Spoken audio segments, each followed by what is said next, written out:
Cela restera le drame de sa vie. Avant de s'éteindre dans sa villa de Marne-la-Coquette, près de Paris, Johnny Hallyday s'était longuement confié sur le père qu'il était. Et celui qu'il n'avait pas eu. Johnny Hallyday, qui vient de mourir entouré des siens dans sa propriété de Marne-la-Coquette, près de Paris, à l'âge de 74 ans, avait accepté de se livrer, quelques mois plus tôt, alors qu'il était dans sa villa de Los Angeles. Le documentaire sera diffusé le 12 décembre, sur France 2.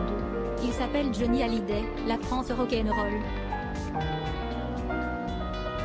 Et l'homme avec lequel il s'entretient n'est pas un inconnu. C'est son ami, le journaliste et auteur Daniel Ringo. Alors le taulier se livre, comme il l'a toujours fait. S'enfile les poings et Johnny se met à parler de ses filles, Jade et Joy. C'est difficile de leur dire à quel point je les aime, ces petites filles. Elles me bouleversent, ces deux petites. Elles font partie de mon quotidien, de ma vie. Lâche-t-il, si ému que l'on devine sa gorge se nouer pour refouler des larmes. Pensait-il alors qu'il n'allait sans doute pas les voir grandir? Qu'il ne serait pas là pour leur premier chagrin d'amour?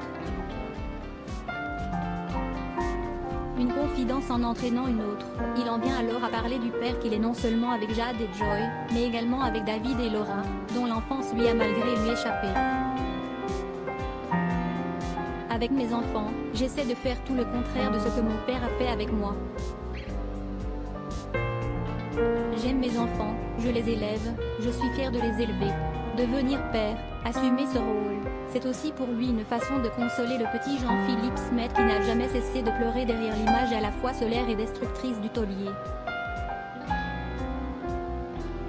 Et c'est la voix brisée qu'il avoue à son ami, mais je ne veux pas trop parler de mon père.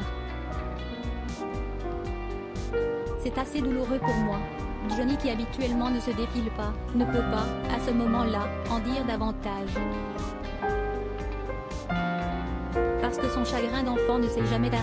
Parce que ce père défaillant, aujourd'hui, alors qu'il se sait malade, fragile, lui fait encore mal.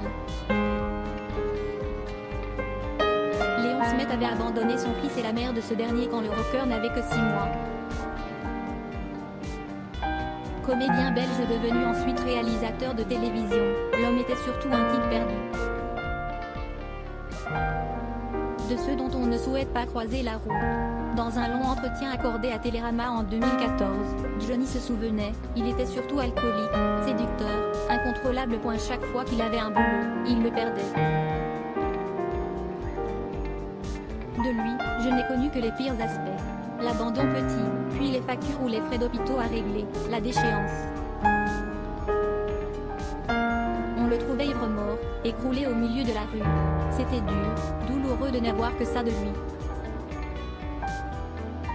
Léon Smet n'aura jamais d'état d'âme concernant ce fils. Il tentera même de le manipuler quand ce dernier deviendra célèbre en convoquant des paparazzis pour des pseudo-retrouvailles.